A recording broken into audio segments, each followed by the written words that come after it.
ندیم کے پاؤں پر چوٹ آئی تھی، لیکن پاؤں پر لگی چوٹ کی اسے ذرا پرواہ نہ تھی۔ اس کا ذہن تو سوچ سوچ کر پاگل ہوئے جا رہا تھا کہ اوکاشا ہانیہ کی حقیقت جاننے کے باوجود اس سے نکاح کرنے کے لیے کیسے راضی ہو گیا۔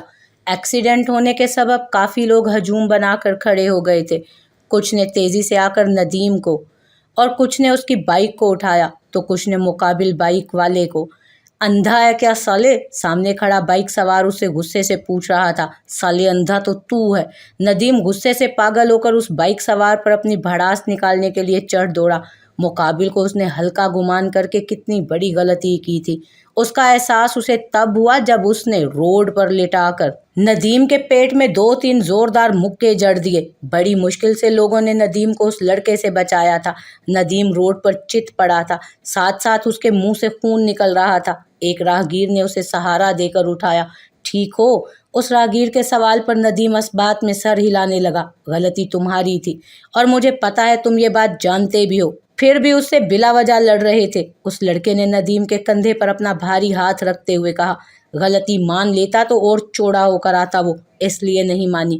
ندیم نے جواز پیش کیا۔ نہیں، اگر تم اپنی غلطی مان لیتے تو شاید بات ہاتھا پائی تک نہ پہنچتی۔ اس لڑکے نے ندیم کے ہونٹوں سے خون نکلتا دیکھ اپنی جیب سے رومال نکال کر اس کے آگے بڑھاتے ہوئے کہا۔ غلطی مان لینا اتنا آسان بھی تو نہیں ہوتا نا۔ ایسا لگتا ہے کہ ہم جھک رہے ہیں اور سامنے والا ہنسے گا ہم پر، مذاق اڑائے گا ہمارا۔ ندیم کا ذہن اب ہانیہ پر گھومنے لگا تھا۔ وہ کچھ سوچتے ہوئے گمبھیر لہجے میں بولا، ایسا بالکل نہیں ہے۔ معافی مانگنے سے تم چھوٹے نہیں ہو جاؤ گے، بس تمہارے معافی مانگ لینے سے سامنے والے کے دل کا غبار ضرور ختم ہو جائے گا۔ اپنی غلطی مان کر معافی مانگ لینا بہت ہی اچھا عمل ہے، بلکہ یہ تو میرے رب کا پسندیدہ عمل ہے۔ اور تم یہ کیوں سوچ رہے ہو کہ وہ مذاق اڑائے گا؟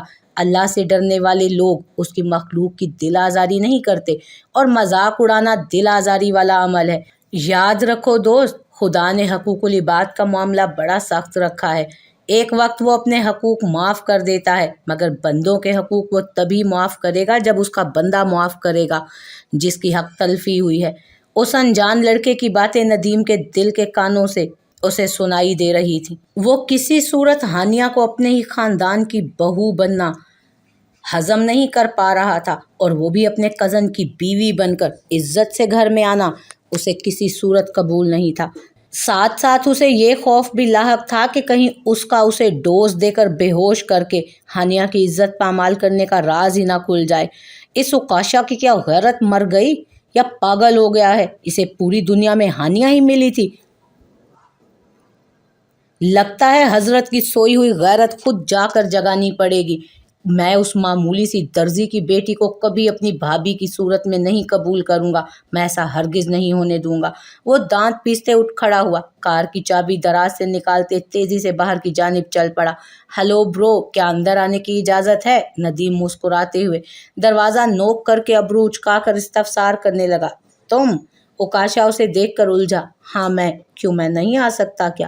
ندیم مسکراتے ہوئے اندر داخل ہو کر کہنے لگا۔ کہنا تو اوکاشا بھی یہی چاہتا ہے کہ تم نہیں آ سکتے۔ اوکاشا نے منہ پر ذلیل کر ڈالا اسے۔ برو، تم مجھ سے اتنا خفا کیوں رہتے ہو؟ ہم بھائی ہیں آخر۔ ندیم کا خون کھول گیا تھا اوکاشا کا جواب سن کر، مگر جو بات وہ کرنے آیا تھا اسے کیے بغیر کیسے جا سکتا تھا؟ اس لیے اپنے غصے کو پیتے ہوئے چہرے پر مصنوعی مسکراہٹ سجائے لہجے میں شیرنی بھر کر چیئر پر بیٹھتے ہوئے وہ بولا، ویسے ڈھٹائی کی انتہا ہے تم پر۔ اوکاشا نے اس کی شان میں طنزیہ قصیدہ پڑھ کر اسے مزید ذلیل کیا۔ برو، اب تم ذلیل کر رہے ہو مجھے؟ میں تو یہاں ہمارے درمیان کی غلط فہمیاں دور کرنے اور خفگی مٹانے آیا ہوں۔ اوکاشا کا جملہ ندیم کی برداشت سے باہر تھا۔ امتحان تھا اس کی برداشت کا، لیکن وہ اپنے مقصد کے تحت اسے بھی سہ کر مسکراتے ہوئے کہنے لگا، اوہ شکر ہے تمہیں محسوس تو ہوا کہ ذلیل کر رہا ہوں تمہیں۔ اوکاشا نے طنزیہ مسکراہٹ لبوں پر سجائے کہا، برو اتنے سال ہو گئے، تم اب تک ناراض ہو مجھ سے، وہ بھی اتنی سی بات پر؟ یار، میں تو آج بھائی بن کر تمہیں مشورہ دینے آیا تھا۔ ندیم کی بات پر اوکاشا کرسی سے ٹیک لگا کر سیدھا ہو بیٹھا۔ اس کے چہرے پر پراسرار سی مسکراہٹ رقصاں تھی۔ مجھے نہیں پتا کہ اوکاشا کا اتنا برا وقت آ گیا ہے کہ تم جیسے باپ کے پیسوں پر پلنے والے اسے مشورہ دینے آئیں گے۔ اس کا طنزیہ جملہ نشتر کی طرح معلوم ہوا ندیم کو۔ برو، میں یہاں پرانی ناراضگی ختم کرنے کی کوشش کر رہا ہوں اور تم ہو کہ بات بڑھا رہے ہو۔ تمہیں شاید معلوم نہیں، میں 2 فلمیں بنا چکا ہوں۔ ہاں، لک میرا ساتھ نہیں دے رہی ابھی، مجھے بہت لاس ہو رہا ہے، لیکن کامیابی اور ناکامی دونوں زندگی کا حصہ ہیں۔ تمہاری لک چل رہی ہے تو تم مجھے تانا تو مت دو نا، یہ غلط ہے یار۔ فی الحال تو تم مجھے اپنا بھائی سمجھو یا نہ سمجھو، میں پورے دل سے تمہیں اپنا بڑا بھائی مانتا آیا ہوں، اور جب سے میرے کان میں تمہاری اور ہانیہ کی شادی کی خبر پڑی ہے میں تمہارے لیے فکر مند ہو گیا ہوں۔ اس لیے تمہیں آخری بار اپنا بھائی ہونے کا فرض ادا کرتے ہوئے سمجھانے چلا آیا ہوں۔ وہ اچھی لڑکی بالکل بھی نہیں ہے، میں تمہیں پہلے بھی بتا چکا ہوں۔ وہ بن بیاہی میرے بچے کی ماں بن جانے والی لڑکی ہے۔ مجھے سمجھ نہیں آ رہا کہ تمہاری غیرت اسے قبول کیسے کر سکتی ہے، اس جیسی بے حیا اور بد کردار لڑکی کو۔ برو، جس لڑکی کی معاشرے میں کوئی عزت ہی نہیں، تم اس جیسی گھٹیا کردار کی لڑکی کو ہمارے خاندان کی عزت بنانے چلے ہو۔ اس کا صرف میرے ساتھ ہی نہیں، نہ جانے کتنوں کے ساتھ افیئر رہا ہے۔ تم اس کے معصوم چہرے پر مت جاؤ، بہت چالاک ہے وہ ابھی ندیم ہانیہ کے کردار پر کیچڑ اچھال ہی رہا تھا۔ ویسے حد ہے تمہاری ضلالت کی۔ اکاشا نے چبا چبا کر سخت لہجے میں اسے دیکھا اور کہا، اور کھڑا ہو کر اس کے پاس آیا۔ کیا؟ ندیم بولتے بولتے رک کر اکاشا کا کہا جملہ سننے کے بعد نہ سمجھی سے بولا، دل تو چاہ رہا ہے کہ گن لا کر ساری گولیاں تیرے سینے میں اتار دوں، مگر چاچا جان اور عیشا خالہ کا چہرہ سامنے آ جاتا ہے۔ کیا کہا تو نے؟ میری غیرت کو کیا ہو گیا؟ تو میرے گھٹیا کزن، غیرت کی باتیں غیرت مند لوگوں کے منہ سے اچھی لگتی ہیں، تو جیسے بد کرداروں کے منہ سے نہیں، جو اپنے بیج نہ جانے کن کن گندی زمینوں میں بو آتے ہیں اور اس کو فن کا نام دیتے ہیں۔ تم جیسے خبیثوں کو تو خبر بھی نہیں ہوتی کہ ان کے وہ بیج نہ جانے کہاں کہاں بھیک مانگتے سڑکوں پر مارے مارے پھر رہے ہوتے ہیں، کبھی نشے میں بدمست، کبھی چوری چکاری سے پیٹ بھرتے، اور کبھی وہ بیچارے بن کفن کے قبر میں اتر جاتے ہیں۔ تو جیسا بے ضمیر شخص جو اپنی سگی اولاد کا نہیں ہوا، وہ میرا بھائی کیا بنے گا؟ اور رہی بات ہانیہ کی، تو اگر ہانیہ غلط ہوتی تو ریسٹورنٹ میں اس کی نگاہیں جھکی ہوئی ہوتی، جبکہ اس وقت میں نے خود دیکھا تھا کہ تو شرمساری کے عالم میں نظریں جھکائے کھڑا تھا۔ وہ تو شیرنی کی طرح تجھ پر دھاڑ رہی تھی۔ ہانیہ کی پاکیزگی اور شرافت کا سرٹیفکیٹ مجھے تم جیسے گھٹیا اور خبیث شخص سے لینے کی ضرورت نہیں ہے۔ اوکے، اب گیٹ آؤٹ۔ اکاشا نے آؤ دیکھا نہ تاؤ اور ایک زوردار مکہ ندیم کے پیٹ پر لگایا۔ اسے سمجھنے کا موقع تک نہ ملا تھا کہ ایک اور زوردار لات مار کر ندیم کو اس کی اصلی اوقات پر پہنچا دیا۔ اگلے ہی لمحے وہ زمین پر پڑا تھا۔ اکاشا نے اس کی ٹائی سے کھینچتے ہوئے اسے واپس اٹھایا، آنکھوں میں آنکھیں ڈال اس کی ساری باتوں کا جواب دیا، آخر میں ٹائی اور بال درست کر کے باہر کے دروازے کی جانب دھکا دیا۔ اکاشا، آج کی بے عزتی بھولوں گا نہیں میں کبھی۔ ندیم آفس کے گیٹ پکڑے دانت پیستے ہوئے بولا، گڈ، مگر بے عزتی ان کی ہوتی ہے جن کی کوئی عزت ہو، اور یہ تمہارے لیے سبق تھا میری ہونے والی پاکیزہ وائف کے خلاف فالتو بکواس کرنے کے لیے۔ اب خود جا رہے ہو یا اپنے گارڈ سے کہہ کر دھکے دے کر نکلواؤں؟ ندیم اچھی طرح واقف تھا کہ اکاشا کتنا پاورفل ہے، اس سے دشمنی مول لینا اپنے ہی پاؤں پر کلہاڑی مارنے کے مترادف تھا، اس لیے وہ صرف پاؤں پٹکتے بدلے کی آگ دل میں جلائے آفس سے نکل گیا۔ سارا موڈ خراب کر دیا اکاشا کا۔ اکاشا اس کے جانے کے بعد اپنی چیئر پر بیٹھ کر سر جھٹکتے بولا، موم کہاں ہیں آپ؟ سلا لاؤنج میں ابریش کو آواز دیتے داخل ہوئی، جو خواب سے ڈر کر اٹھی تھی۔ ارے ڈرپوک، موم کہاں ہے؟ راہب وہیں صوفے پر بیٹھا اسکیل میں کالا ٹیپ لگا رہا تھا۔ سلا اس کے پاس کھڑی ہو کر ہر بار کی طرح اکھڑے لہجے میں پوچھنے لگی، میں تو ریئل لائف میں چیزوں سے ہچکچاتا ہوں، مگر تم جن کا ریئل لائف سے کوئی وجود ہی نہیں ہوتا ان سے بھی ڈر جاتی ہو، تو ڈرپوک میں ہوا یا تم؟ راہب نے پہلی بار اس کی بات کا جواب دیا تھا۔ یہ دیکھ آنکھیں پھاڑ پھاڑ اس کے وجود کو وہ تکنے لگی۔ اوہ، گونگا بولتا بھی ہے، واو! وہ اپنا ڈر بھول کر راہب کو مزید تنگ کرنے لگی۔ ویسے گونگے تم اسکیل پر ٹیپ کیوں لگا رہے ہو؟ اگر ٹوٹ گیا نا تو نیا لے لو یا مجھ سے مانگ لو۔ سلا مغرور لہجے میں بولتی اس کے برابر ہی ٹک گئی تھی۔ راہب نے ایک بار اس کی جانب بیزاری والی نگاہ سے دیکھا اور پھر واپس اپنے کام میں مشغول ہو گیا۔ واو، زبردست! یہ کرتا کیا ہے؟ راہب نے ایک ہاتھ بنایا جس کی تعریف سلا بے اختیار کر اٹھی، ساتھ ساتھ وہ تجسس سے پوچھ رہی تھی کہ وہ ہاتھ کیا کرتا ہے۔ لاؤ میں دکھاتا ہوں۔ उसने कहकर सिला के हाथ पर बना हुआ काले टेप से कवर हाथ रखा और सिला की उंगलियों पर उस हाथ से मुंसलिक रिंग डाले। अब आसानी से उसे अपने हाथ के साथ साथ उस मसनूई हाथ को भी वो चला पा रही थी। वाओ, ये तुमने कैसे बनाया? सिला बड़े इश्तियाक से पूछने लगी। Scale, pipe, black tape, sheet, marker और रिंग की मदद से। बहुत आसान है, तुम भी यूं ही बना लोगी।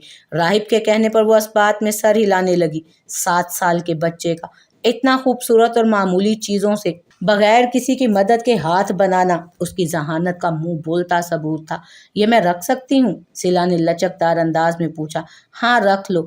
राहिब के कहते ही वो तेजी से हाथ लेकर अपने कमरे की जानिब दौड़ गए।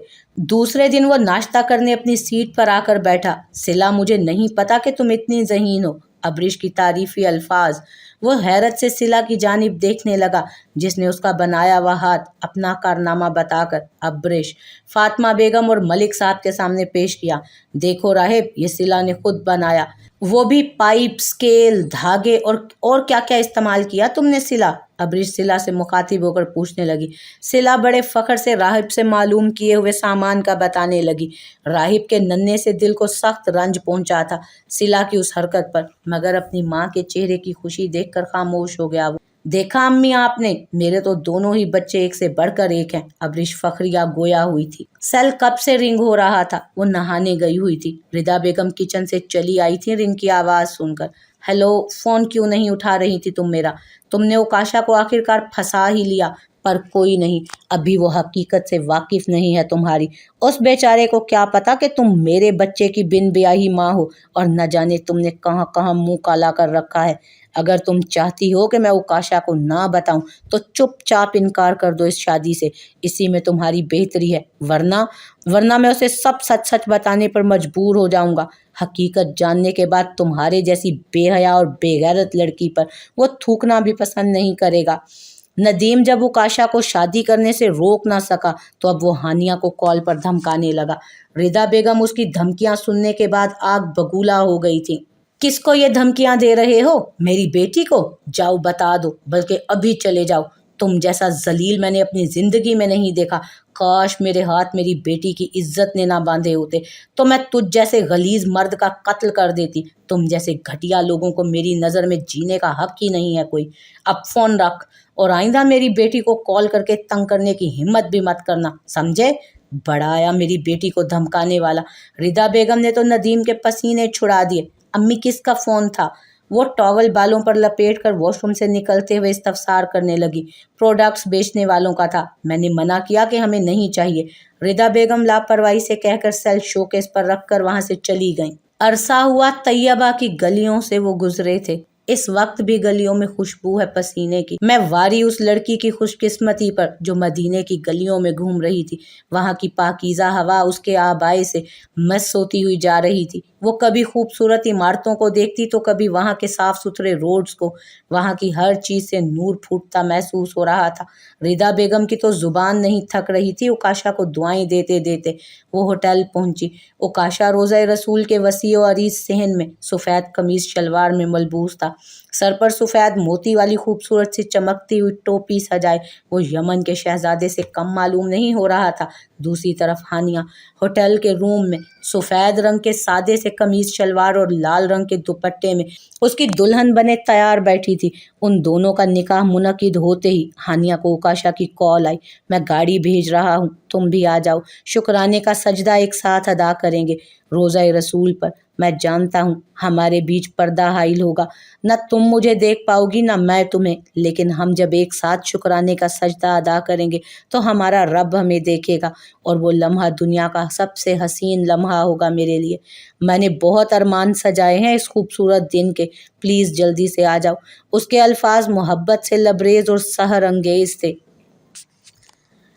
हानिया अपने पूरे जिस्म में झुरझुरी सी महसूस कर रही थी। उसे खबर नहीं थी कि ओकाशा इस कदर आशिक रसूल सल्लल्लाहु अलैहि वसल्लम है, पर वो आशिक रसूल सल्लल्लाहु अलैहि वसल्लम और खुदा से डरने वाला बंदा था तभी तो उसकी सोच लोगों से बहुत मुनफरिद थी। जहाँ लोग हानिया के बच्चे को हराम की औलाद और गुनाह मान रहे थे, वो लड़का उसे ज़ीरू कहकर उसके लिए हानिया तक से लड़ गया। हानिया जैसे ही रोज़ा रसूल पर पहुंची, उसके कदम बाहर ही रुक। क्या हुआ बेटा, अंदर आओ। रिदा बेगम पलट कर उसकी जानिब देखते बोली। उसके कदम थमने की वजह उसका जिंदा ज़मीर था, जो उसे सख्त मलामत कर रहा था। उसकी आंखों से एक नदामत भरा आंसू टूटकर उस पाक फर्श पर गिरा। वो दिल से तड़प उठी थी। अम्मी, मैं गुनहगार, बदकिरदार, यहाँ तो लोग पलकें बिछाते हुए आते हैं। ये बहुत पाक जगह है, मैं गंदी हूँ, मैं कैसे अंदर जाऊँ? वो बिलक बिलक कर रोते हुए बोली। पीछे ही जिले बेगम और ईशा बेगम बातें करती हुई आ रही थी। कहीं वो हानिया की बातें न सुन ले। ये खौफ रिदा बेगम की जान निकालने लगा। मेरी बच्ची चुप कर, कोई सुन लेगा। जिस गुनाह पर अभी पर्दा है, कहीं तेरा यूं तड़पना उसे चाक ना कर दे। संभाल खुद को और अंदर चल। मेरे हजूर सल्लल्लाहु अलैहि वसल्लम उसे भी तो सीने से लगाते हैं जो मुंह लगाने के काबिल भी नहीं होता। वो बड़े सखी और माफ कर देने वाले हैं। चल अंदर चल मेरी बच्ची। रिदा बेगम उस गम से निढाल लड़की को सहन में ले आई थी। जैसे ही हानिया की नज़र गुंबद खिजरा पर पड़ी, हाय लगा वक्त थम गया हो, अल्फाज साथ छोड़ गए। वो बिलक बिलक कर रोना शुरू हो गई। ऐसे तड़प रही थी कि लोगों का कलेजा मुंह को आ रहा था। वो काशा की कॉल पर बड़ी मुश्किल से खुद को संभाला, अपने बिखरते जज्बात पर जब्त किया। शुक्राने के नवाफिल पढ़ने खड़ी हुई। दूसरी जानिब वो काशा भी जाए नमाज पर नियत बांध चुका था। दोनों एक साथ उस पाक मुकद्दस ज़मीन पर। ओ काशा, तेरा बड़ा शुक्रगुजार है मालिक, तूने मुझे मेरी सच्ची मोहब्बत अता कर दी। ओ काशा के पास अल्फाज नहीं है, बस सजदे में सर झुकाकर तेरी दी हुई इस अजीम नेमत का शुक्र अदा कर रहा हूँ। ओ काशा के आंसू जाए नमाज पर टपक रहे थे। ये बहुत पाक ज़मीन है। मैं गुनाहों से लिथड़ा हुआ वजूद लेकर यहाँ हाजिर हो गई हूँ। मैं सच कहती हूँ, मुझे कुछ याद नहीं कि उस रात क्या हुआ था। मैं तौबा करती हूँ, मेरी तौबा कबूल कर ले या रब। मैं गलती कर चुकी हूँ, मैं मानती हूँ मेरी गलती थी, मैं माफ़ी मांगती हूँ। तू माफ़ कर दे, तू बड़ा रहमान है। मेरे गुनाहों की तरफ ना देख, अपनी रहमत की तरफ निगाह कर। मुझे माफ़ कर दे, मुझे माफ़ कर दे मेरे मालिक, मुझे माफ़ कर दे। मेरा बच्चा वो बेकसूर था, मगर उकाशा ठीक कहता है। मुआशरे के डर से मैंने इतनी पुरजोर कोशिश नहीं की कि अम्मी को रोकने की, जितनी मुझे करनी चाहिए थी। या अल्लाह, तू उसकी हिफाजत करना। उसकी माँ उसके पास नहीं है। या अल्लाह, मेरे बच्चे को अपनी रहमतों के साए तले रखना। उसकी माँ उसका ख्याल रखने के लिए उसके पास नहीं है।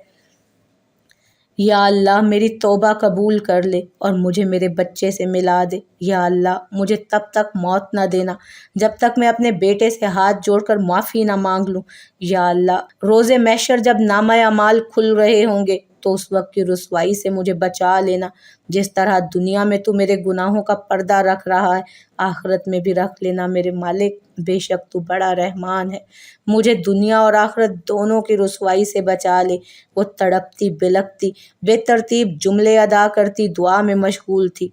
हानिया की सीट पर बैठते ही ईशा बेगम उसके साथ बैठने लगी थी कि उकाशा ने अपनी जगह पर बैठे बैठे आंखों के इशारे से उनसे कुछ कहा। जवाब में उन्होंने इस बात में सर हिला दिया। उकाशा जानबूझकर रिदा बेगम के साथ बैठा था। वो बातों ही बातों में उन्हें असल मौजू तक ले आया। तुम क्यों जानना चाहते हो? तुम्हारी नई जिंदगी शुरू हुई है, तुम उस पर ध्यान दो। वो बच्चा हानिया का माजी था, भूल जाओ उसे। रिदा बेगम उकाशा के सवाल पर परेशान होकर बोली। आप तो ऐसे बात कर रही हैं जैसे वो कोई मामूली सी चीज था। वो हानिया का बेटा है आंटी, मेरी हानिया का बेटा। उकाशा खासा जताते हुए बोला और जज्बाती होने के बावजूद राजदार आवाज में रंजीदा लहजे में बोला, मैंने माना तुम बहुत बड़े दिल के मालिक हो, पर बेटा जो फैसला तुम कर रहे हो वो बिल्कुल आसान नहीं। अगर वो मिल भी गया तो तुम्हारी गैरत अपनाने देगी उसे? हरगिज नहीं, बल्कि जब जब तुम उसे देखोगे तुम्हें गुस्सा आएगा, तुम्हारी गैरत जोश मारेगी, तुम हानिया से भी बदजद होने लगोगे। बेटा, मैं माँ हूँ हानिया की, दुश्मन नहीं हूँ। मैंने बहुत सोच समझ कर उस बच्चे को कचरे के पास छोड़ा था और मुझे यकीन है कि अब तक तो वो मर चुका होगा। वैसे भी वो एक गुनाह था, मुआशरा उसे एक गाली की नज़र से देखता, उसका मर जाना ही बेहतर था। रिदा बेगम की बातें सुनकर उकाशा का दिल चाहा कि अपना सर पीट ले। आखिर वो किस किस से लड़े और किस किस को समझाए कि बच्चा गुनाह नहीं है, इंसान था, वो एक ज़ी रूह था। तो इसका मतलब है आपने सोच समझ कर एक ज़ी रूह का कत्ल कर दिया।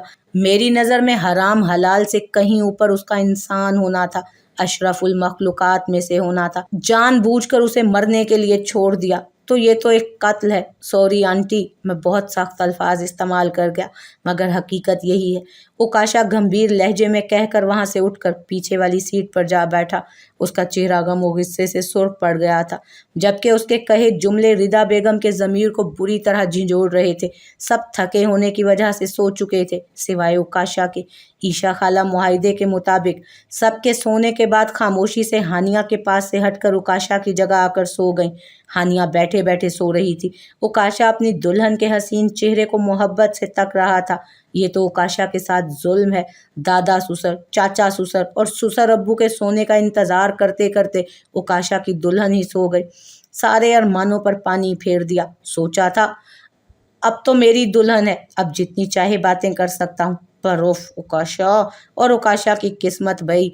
वो अपनी पेशानी पर हाथ मारकर उदास लहजे में खुद ही बोल रहा था कि उस हुस्ने सरापा ने नींद में उसके कंधे पर अपना खूबसूरत चेहरा टिका दिया। उकाशा एक दो सानियों के लिए तो सांस लेना भूल गया।